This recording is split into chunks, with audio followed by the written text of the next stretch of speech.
Hey everyone, welcome to this explainer. Today, we're putting on our principal network security architect hats to build something really cool, an ironclad zero trust DMZ. If you work in enterprise perimeter defense, you already know the harsh reality, right? The traditional perimeter, yeah, it's completely dead. We've got to design a topology that puts our necessary public services out there without, rolling out a red carpet for attackers. So, let's build it. Okay, here's our game plan for today. We'll hit 5 key areas.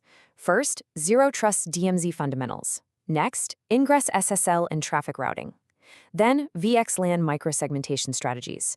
After that, egress and exfiltration prevention. And finally, unidirectional telemetry and logging.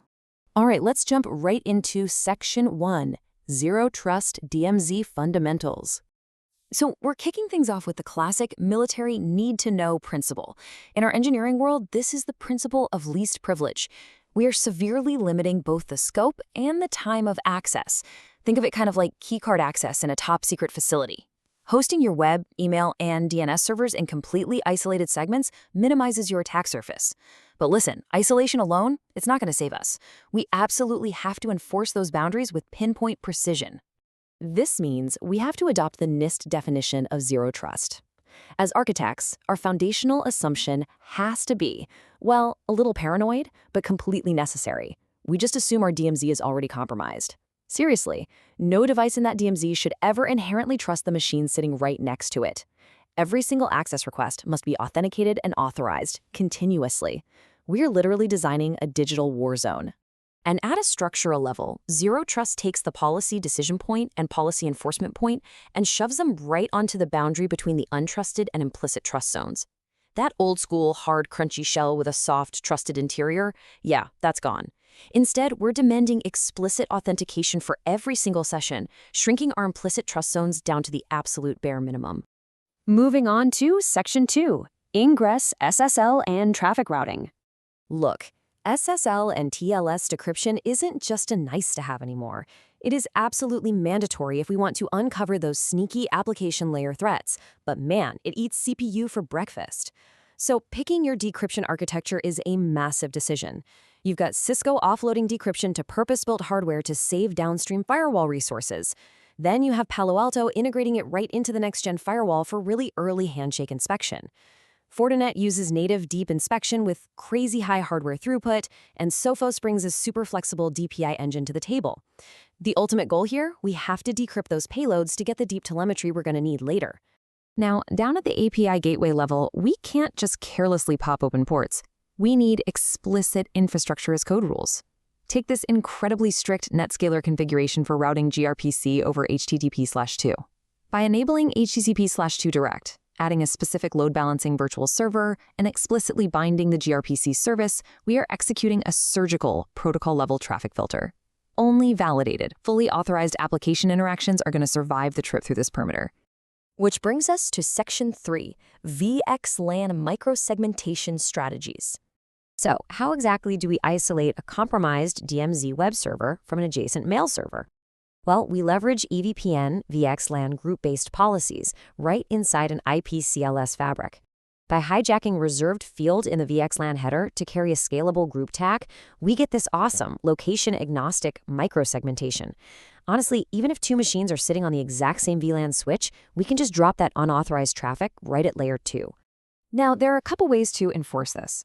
The standard IITF approach is egress enforcement, meaning the packet travels all the way across the fabric just to get killed at the remote destination switch. Kind of wasteful, right? As architects, we want maximum efficiency. So by using an ingress enforcement model with MPBGP control plane extensions, we preemptively block that lateral movement right at the local switch. We stop the malicious traffic before it even gets a chance to pack its bags and travel. All right, Section 4, egress and exfiltration prevention. This brings us to a frankly terrifying threat modeling scenario. Let's say an attacker actually bypasses our ingress inspection and manages to compromise a web server. The big question is, how on earth do we stop them from setting up arbitrary command and control beacons or phoning home over some unconventional port? The answer? A highly draconian deny all outbound filtering rule, period. DMZ assets must never be allowed to initiate outbound connections to the internal private network. Sure, your internal networks can pull data from the DMZ, but never, ever the reverse. And to absolutely crush things like DNS tunneling or rogue API calls, any required software updates have to be forced through authenticated forward proxies using strict server name indication whitelisting. Let's wrap things up with Section 5, unidirectional telemetry and logging. To actually monitor this entire zero trust environment, we need to export all our rich telemetry, the NetFlow, the decrypted SSL payloads, the application layer logs, straight into our internal SIEM. But using standard bidirectional firewalls for this, huge risk. Firewalls run software has bugs, and let's face it, administrators make typos. One tiny misconfiguration and you've just bridged your secure internal network directly to a compromised DMZ. Nope. Instead, we use unidirectional security gateways, also known as data diodes, to enforce a physically impassable barrier. Think of a data diode as a one-way street that's strictly governed by the laws of physics. They use hardware-enforced optical diodes, so light literally transmits from a sender to a receiver. There is physically no laser on the receiving end to shoot data back. None. With this setup, we can safely stream all our perimeter telemetry deep into the internal network for analysis, mathematically guaranteeing zero backflow or internal exposure. So, just to summarize our master architectural blueprint today, always assume the DMZ is compromised.